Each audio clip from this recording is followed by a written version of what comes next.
All right, there we go. We're live, and I'll give people a few seconds to jump in before we jump into it. Then I'll do a quick pause intro, and that way I can throw it on YouTube and not have to do any editing and just be lazy. So,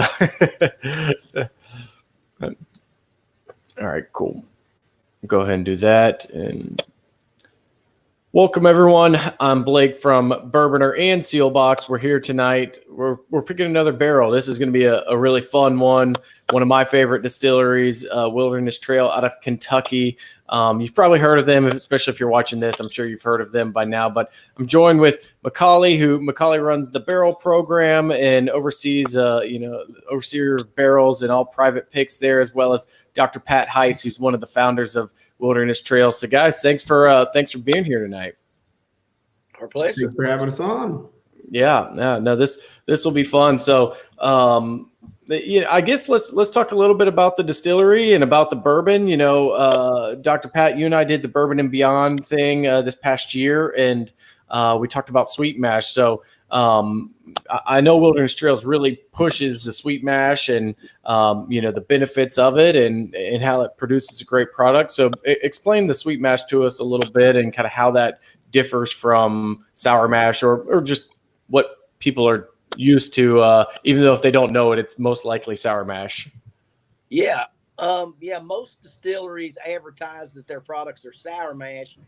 And the primary difference between sweet mash and sour mash is that sour mash, whenever you add the grain to the water, part of that water is going to be what they call backset. And that is leftover liquid after distillation. So whenever you get the alcohol out in the process of distillation, the leftover grains and the liquid is called stillage. And oftentimes that's ran through some type of a centrifugation or a strainer to remove some of the solids. And then you recycle that material back and you'll use about 20 to 30% of your total water would be that backset. And that makes it acidic. And so that's why they call it sour mash, because it does have kind of a little bit of sour flavor to it. And the benefit of that is that acidity actually reduces the chances of bacterial contamination. And also the other thing is, even at Wilderness Trail, one of our biggest headaches on a day-to-day basis is getting rid of that stillage. We generate about 100,000 gallons of that every day. And that goes out till we give that away to farmers and they feed it to cattle. So we have to manage 100,000 gallons of stillage every day. So that's another reason why some distilleries will incorporate that back into the process, because it you have to get rid of it anyhow. So yeah, you can't exactly just flush it down the drain, can you? Well, you can if you're in an area that allows it, and then but we're not in that area, so we don't have that as an option. So sweet mash is where you are starting with 100% water. And so what that does for us, it's a little more difficult in terms of, limiting microbial contamination, but that's our what we do on a day-to-day basis is help distilleries with problems like, making sure their yeast are working properly, making sure that they don't have contamination. So we figured we could pull it off. And the reason that we do that is, if you look at all the different ingredients that go into making bourbon, you got the water, you got the yeast, the grains. On a day-to-day basis, it's easy for us to keep those things very consistent. And backset, on the other hand, can vary from, one day to the next. If you have a bad batch, for example, the backset that comes off of that is going to be a little different than if you have a good batch. So we're just trying to keep things as consistent as possible, and that's why we do the sweet mash process. Yeah, that's interesting. And I think the last time I was there at the distillery, y'all were working on something where it was way above my knowledge base, but basically a processing a lot of the stillage and then selling it to it was like on the open market or something, and it was more than just giving it to farmers and everything. Is that something y'all are still doing or working on? And yep, yeah. We've been working on several different projects over the years. As many people know that, we're also a research and development company that, solves issues around, whatever problems a distillery might have. And getting rid of stillage is a problem that everybody has. And, as opposed to giving it away, it'd be nice if we could create a value added product out of that. So we're doing some things right now, looking at some very unique filtration methods to where we can take more of the water out and make it more valuable. We're also doing a project that would allow us to convert our stillage into activated carbon. So, that's something kind of more cutting edge that we're doing. There's a lot of kind of diamonds in the rough, if you will, in stillage. And so, if there's, if stillage, if we're giving it away for free right now, and, within a truckload, you can generate 3 or 4 pounds of something that you can sell for, $30 a gram or whatever, then, it might be worth pulling that out. So we're just kind of investigating all the different things that can be done with it.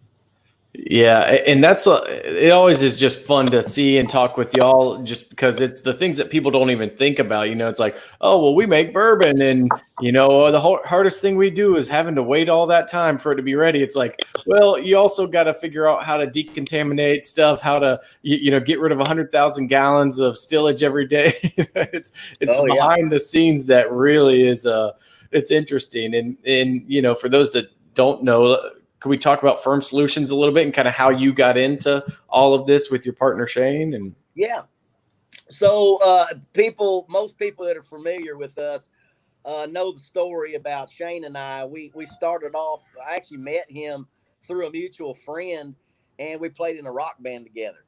So that's actually how we met. I was the lead singer. He's the lead guitar player. So, we've been friends going back even before Firm Solutions. And, my background is in microbiology, biochemistry. Shane is a mechanical engineer, and he's also got a lot of business experience. He's worked for several very large companies, and was, more on not only the operations side in terms of, how do you run a factory or how do you run a business, but also on the finance side. So, whenever we first started Firm Solutions, getting that initial capital together, he was perfect business partner. So Firm Solutions is a company that sells yeast and enzymes and antibacterial products to hundreds of distilleries and breweries. So we do a lot of work with, as I mentioned earlier, with bacterial contamination. So over the years, we have amassed a collection of microbes. I would estimate we have about 9,000 different yeast strains and about 40,000 different bacteria. And so we study those and try to, first of all, how are these contaminating microorganisms? How do they affect production in terms of proof gallons of alcohol that we make per bushel of grain, but also how do they factor into the flavor? It's rare that you'll hear a distillery talk about the contamination that they have. And almost everybody, even though we're Firm Solutions and we've got that laboratory right on site at Wilderness Trail, I mean, we're monitoring our contamination, and it is as careful as we try to be, we're still going to get a little bit of that. And we just want to understand, how is that affecting our flavor, good or bad? There's some bacteria that really lend some great flavors. But when you think about, all the ingredients that go into making bourbon, everybody's always talking about the water and the grains and the yeast and those kind of things. But there are other ingredients that are in your fermenter that aren't on your recipe sheet.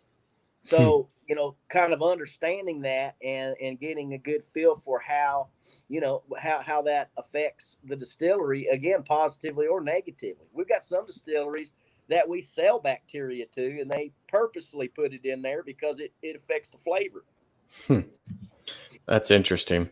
Yeah. Well, I could kind of dig down that rabbit hole for a long time, but I know everyone wants to hear us drink a little bit. So Macaulay, why don't you introduce the barrels we're going to be tasting, and yeah, we can jump into those and get into that portion and figure out what we want. Yeah, so I pulled several samples of some of our high rye bourbon. It's about 4 years, 11 months old. These were some barrels that me and Pat actually went through and kind of cherry picked for tonight for us to taste through. Both these, all three of these are pretty tight flavor profile. It's just the subtleties that stand out on it, and that's what makes an exceptional bourbon, just from a great bourbon anyways. So I'm excited to see what everyone has to say about these and pick out a personal favorite. Yeah. Now the high rye, so is that the 64 corn, 24 rye, 12 barley? Yep, that's exactly right, and that's us using that special heirloom Kentucky rye too. That's what makes our high rye bourbon and our cast strength rye whiskey as well so unique products for us, because there's a lot of distilleries out there that just don't captivate on their local supply. Like, we're able to stream all of our grains locally from Cavernedale Farms, getting our corn and our wheat, and then we get our rye from a different farm in Adair County too. So all those Kentucky grains are what's kind of just shining through and making an exceptional product for us. Yeah. Yeah, that's one part that I always like to hear about. It's the different grains as well. Now, do you have a suggested order we should go in? They're all pretty tight in proof. It looks like 2 at 117, 1 at 115. Just dive straight in. And do you want to try the A14, A20, and then A23 just to go kind of go up in order? Yep. All right. And then on the barrel ID numbers, hold on. So the barrel ID is all the same, and I'm going off of what's on the cap, correct? I just want to make sure. Correct. At A14, A20, and A23. Mm-hmm. Mm. So we'll be starting out with that A14 first, which is that 117 proof. I usually cheat and get into these a little early, and on this, so I actually tried A20 with a friend, but we had been drinking a little bit, and so I was like, I'm not getting into any more of these. I want to save it all for the show. Yeah, I cheated a little bit myself as well. Oh yeah, man. Initially, it's just like there's baking spice and like orange peel and nice spice on the nose.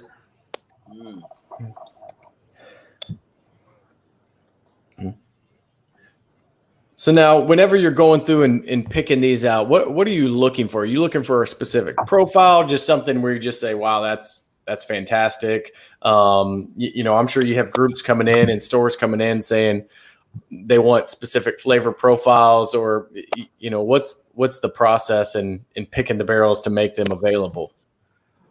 So we have a screening process that we go through and just try to find some exceptional barrels, pulling out some things that are eclectic as well too, and then just kind of seeing what everyone's looking for. I mean, what I think is exceptional in a bourbon and what you think is exceptional in a bourbon are two different things, as we know. And we just try to find something that comes in to be a good middle ground. So when I'm pulling barrels, I'm looking for some more eclectic barrels, maybe something that just stands out a little bit more. Yeah, I used to always tell people, I'm like, I just go in, I want to find the best possible thing. And then the last 3 barrels I've picked have been like the one that's funky and really off profile. And, like, well, sometimes that's good too. So maybe that is the best thing, but we get really good consistency between our barrels. So trying to get some that are I mean, it's a chore getting something that's really different, which is a good thing. Yeah, it's. I mean, me and Macaulay, we're up for the job though. It's we normally take through about 25 barrels by 10 a.m. You're not going to stop at that first 4 or 5. You're going to keep powering through. Well, that's right. You have to swallow it too. There's no spitting involved. Yeah, that's the one. That's impressive. Yeah. Yeah. Which is interesting because so I poured a little bit of the Center College. I guess this is a bottled and bond. Well, it's 100 proof. I think it was a bottled and bond product. I poured that as my it's kind of like my benchmark and what I was going off of. And number one, the nose initially reminds me a lot of it. Really, it's really close, and I mean it's just really good. And so that's 117 proof. Okay, all right. And that Center College bottle, that's a weeded, right? Yeah, that's it. That's going to be a weeded mash bill on that one. Sure. Yeah. Yep. And that, I guess that just is the oat, because I'm just getting a lot of similar notes. But I feel like our family's profile just kind of has more of that sweeter kind of toasted oak profile, just sweet mash and the toasted, the lightly toasted barrels and the char on it too. I think that kind of makes a little bit of consistency in there that we see across the board on our products. Yeah, because I'm not getting like heavy black pepper, like a lot of, heavy spice. It's more just like that baking spice, rounded and sweet, and man, it's good. Now, let's see. These barrels would have been on the old still, correct? Yes, these would have been. I believe these would have been on the pot still. Yeah. Very cool. And now, I've talked about this a little bit, but pot still versus column still, you've got a little more control, I guess, on the pot still, but a little more margin for error, and you got to do a whole lot more work, or, what's our main differences flavor wise that's coming off of the two? Well, I would say that we get more control on our column stills because you're not having to actively make your cuts. A pot still, you're cutting your heads, you're collecting your hearts, and it's kind of a play to, how much of your tails goes into the hearts before you start cutting over the tails. And on the column still, where we're condensing at two different locations, we condense our low wines at a high enough temperature such that our heads remain volatile. So those are just going out the outside of the building in the form of vapor, and our tails are controlled by our column base temperature as well as the temperature in the doubler. So actually, we get a lot more control, I believe, in our column still compared to the pot still.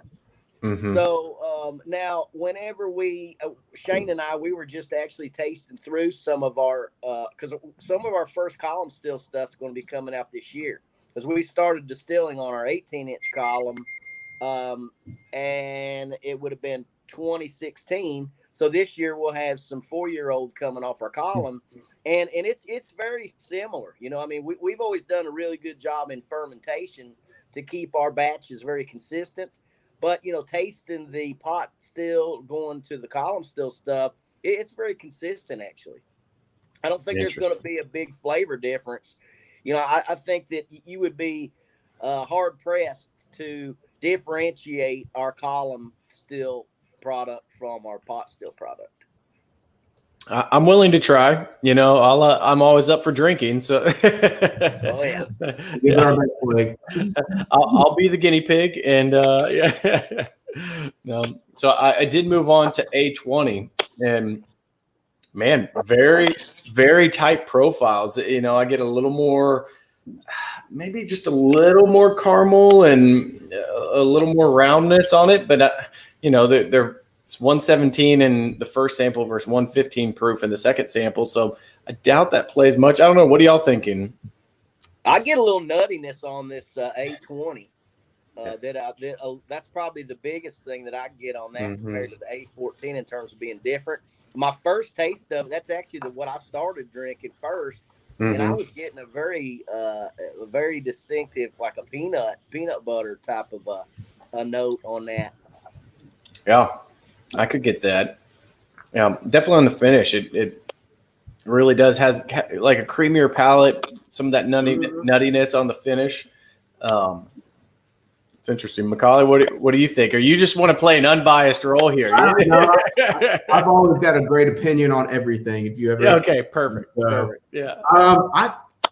A20's doing it for me a little bit more. I'm feeling a little bit more of some cherry cola notes on the front, and I do feel that like that toasted nuttiness coming in there, like a little bit more of like a spicy peanut butter almost. I think that's coming through with our malt profile and some of that barrel consistency as well too. And all these just have such a great thick oily texture too. Like I just love the mouthfeel on all of our products. I think that is something that's just exceptional that just shines through. And that's, I mean, I assume that's intended, or just whether it's from, just really good fermentation to what is your barrel entry proof? Do y'all talk about that? Yeah, these would have been 110. 110. So does that play a role in the mouthfeel and everything? Because it's viscous, and that I always get that from y'all's, and it adds just like a level of deliciousness that I like. Well, since these are barrel proof, you're not going to get 125 or 130 proof out of a barrel that went in whiskey that went into the barrel at 110, which was kind of our idea at the beginning. We kind of wanted to have the ability to offer these at barrel strength, but they not be super high proof. So that's one thing. But another thing, kind of back to our sweet mash versus sour mash, where we have a less acidic mash because we don't use backset, it lends to a less acidic distillate. So our distillate, the pH of that is actually higher than what it would be if we had done a sour mash. And the lack of acidity kind of allows you to drink higher proof, and it not, you don't get that Kentucky hug like normally, That's one thing I've noticed about our stuff is that it seems to be a little more easy to drink at higher proofs, and I accustom a lot of that to the acidity. So it's actually a higher pH. It's less acidic than a distillate from a sour. That's interesting. We did get the question what the distillation proof is. So coming off the still. Yep, we're coming off the still, and now our pot still. This would have come off about 144 proof. Okay. We're deflating on our pot still, so we're trying to keep a vapor temperature of about 184 degrees Fahrenheit, which gives us that about 143, 144 proof. Now off our column still, we are running that. We're coming off our doubler at 186 to 187 degrees Fahrenheit, which gives us a proof of about 137 to 138. Okay. So then we're diluting that down to cutting it down a little bit, 110, and got it. That's interesting. All right, I'm going to start. Or sorry, go ahead, Macaulay.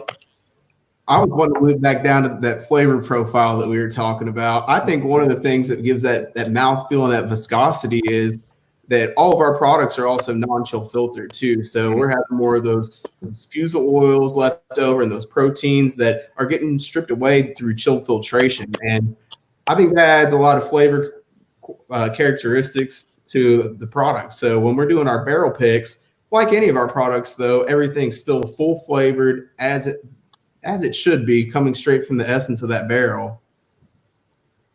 Yeah, that definitely plays a role. Yeah, you get some of the, I guess it'd be fatty acids and all that kind of stuff that's still left over in there, right? Without the chill filtration. Well, cool. I'm going to jump to A23. And while I do that, I hear there's a new 6-year release bourbon coming out in the near future. Yep. We got it bottled up, ready to go. I believe we some of that went on sale today for like online purchases, and we sold out within a couple hours. Oh man, I missed it. It was a rough day at the distillery. There was I don't know how many people called that didn't get bottles, but I think we were well over 1,000, a couple thousand people. Nice. Well, that's good problems to have. That's just a testament to doing something right. So it's like, well, while it is frustrating, you wish you had everyone happy. It's like, you know, it's good to have people who are still looking for it and wanting it. Yeah, I thought it was a part of opening back up the tours and everything. Oh, Lost you there for just a second there, Blake. Oh, sorry. Can you hear me? Yep. Kids We will be releasing streaming some Disney more. up there. We but will no, be releasing some more. Yeah. Whenever we open up on June the 8th, we should have June the 8th. more of it bottled by then. Yep. Okay, cool. So that's I thought I'd shop. So yeah, I guess those who are in Kentucky and missed out, they've got another opportunity. Or somebody wants to make a drive, you know, it's what else do you got to do right now than be in a car and go get some good bourbon? We'd love to have you. We're excited to get the Bourbon Trail back open and getting people back visiting the Bluegrass State and drinking Kentucky bourbon, of course. Which, you know, here I've told many people this off or, you know, outside of videos and in front of Wilderness Trail people, but pulled up to for a tour. You know, the first time I visited was this past September, and I'm driving through and I'm like, is this it? I mean, I was just blown away. Like, it's just a beautiful campus. There's, you know, huge warehouses. I was expecting, maybe they got one warehouse with some barrel and just these gorgeous warehouses on like rolling grass and a Civil War era home or office in the middle of it. And I'm like, this place is incredible. So if you haven't visited and you're watching this, definitely put these guys on your list of people to see when you're in Kentucky. Yeah, we were talking about stillage being a problem earlier. You know, building them damn barrel warehouses. That's another kind of a little bit of a thorn in our side. You know, we're filling the largest barrel warehouses on our campus are just over 20,000 barrels apiece. And we're filling one of those every 90 to 100 days. So we've almost always got one that's about full, one that we're getting ready to gain occupancy for, one that's about halfway built, and then the footer going in for the next one. So we've got probably, I think we're planning on building 11 to 12 more of those within the next 3 years. That's great. So I kind of lost you for a second there, but you said you're filling a 20,000 barrel warehouse every 90 to 100 days at this point? That's right. That's right. Yeah, we make about 200, 215 barrels a day, and we're running 7 days a week. Whew. Yeah. Yeah, that is a warehousing problem. Now, I assume will they all go on the same campus, or some of those will be offsite? And no, we've got 165 acres there. We just picked up 120 more acres across the road, so for a total of about 165. So we've got the space for, I think, 13 more rick houses, and we just started on one of those this week. Yeah. So what's the ultimate capacity? Because I know you'll get to the point where you're pulling so much and you can start rotating and recycling through. But you know how many warehouses do you need before you get to that point? I think we're going to have about 16 before we get to the point to where we're pulling out as much as we're putting in. Wow, that's crazy. Well, Macaulay, I hope you like tasting. So, man, A23, A23 is really good. I almost get a little more like a bright cherry note. There's not as much of that, kind of that buttery, peanut buttery note that I got on A20. It's got some different fruit characteristics, which I kind of like. Definitely getting some apple and a little bit drierness on the finish on this one. Finishes. Got some definitely slightly different flavor profile on this one. But all these barrels are so pretty tight, though. It's And now, would these have all been distilled pretty close to each other, or maybe distilled on the same day and barreled on the same day, or they would have been barreled on the same day. That was when we were doing just tanking up some things and barreling by batch almost at that point. Nice. Yeah, I mean, I don't know, Dr. Pat, what'd you think of A23? Man, I'll tell you what, I really like it for sure. Yeah. In terms of like, I don't know, man. This would be a tough call. Mm-hmm. I think that, you know, in my first taste, I was kind of liking the A14. And I don't know, man. Kind of as I went down the line, I got a new favorite. Like each time I tried a different one, I'm like, oh man, I like the A20. And then you start talking about A23. Now I'm like, damn, man, I like that one too. This one, there's not really like an outlier though, you know, like something completely different. We can bottle all three. Yeah. Hey, can you hear me? Sorry, I'm having all kinds of internet issues. But yeah, there's just something about A20 that I keep coming back to that is just really good. But yeah, I don't know. It's a tough choice. Yeah, that's. I guess I won't get like a vote, show of hands. What's your favorite? Whichever one I'm drinking right now is my favorite. But my favorite is A20. That's my personal favorite. I'm an A20 man myself over here. Yeah, I think that's the guy that's just ringing through and staying strong. I like that peanut butter like cola taste to it. I think it's fantastic.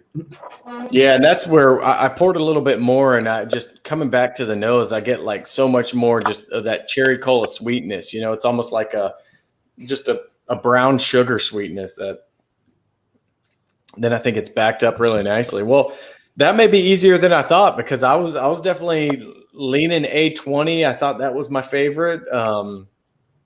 So yeah, I mean, I think I'll put a sticker on that one if. All right.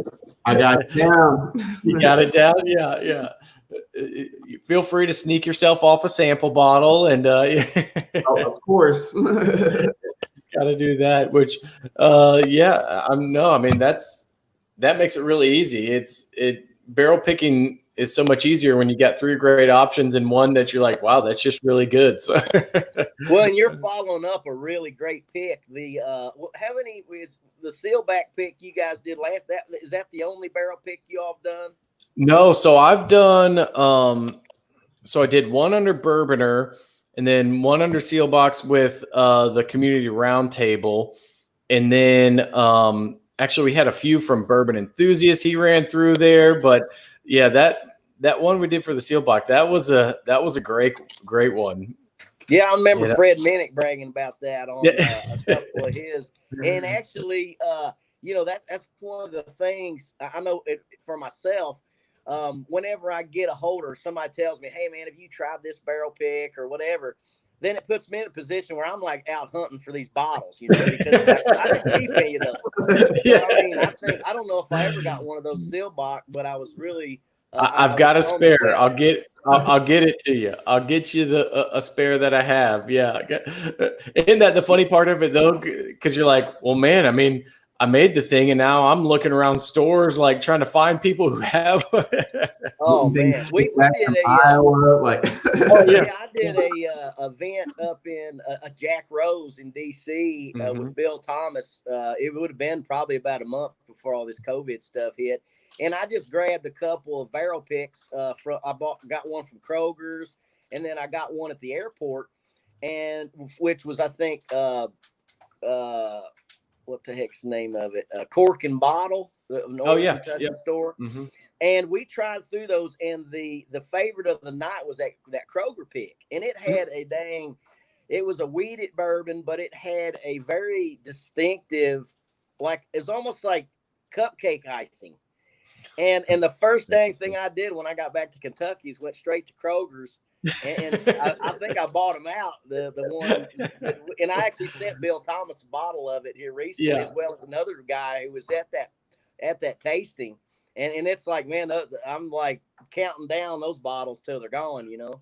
That's funny. Do you tell the Kroger person, like, well, there's a reason why I'm buying all these? They look at me real strange every time I go in there because they're like, do you not own the dang distillery. Yeah. You know, it's like, why are you coming here buying these bottles? It's like, well, we actually still have to buy bottles. So Yeah. Thank you. The 3-tier system. We still got to go and get our own bottles, and right. That's cool. Well, guys, thanks again for coming on and for sending some fantastic barrels. Macaulay, I'll follow up and see if there's anything else you need from me. But Dr. Pat, always great to talk with you, and I feel like I learned something new every single time. So, again, thanks for the great barrels. And any last thoughts? Any other new releases we should know about? I know the 6 years coming out, or. I'm just excited about the 6 year personally. Yeah. It's just been fun tasting through these weeded barrels over the years. And I personally think that this 6 year mark is where we're turning the corner on the weeded barrels. I think that we're starting to move into more of a developed stone fruit and a little bit more mellow oak flavor that you start looking for in some of those older weeder barrels there. And I'm just excited to see what's coming down the line for us on that, and as well as getting everything up the column still and just expanding and growing. Yeah, I will throw.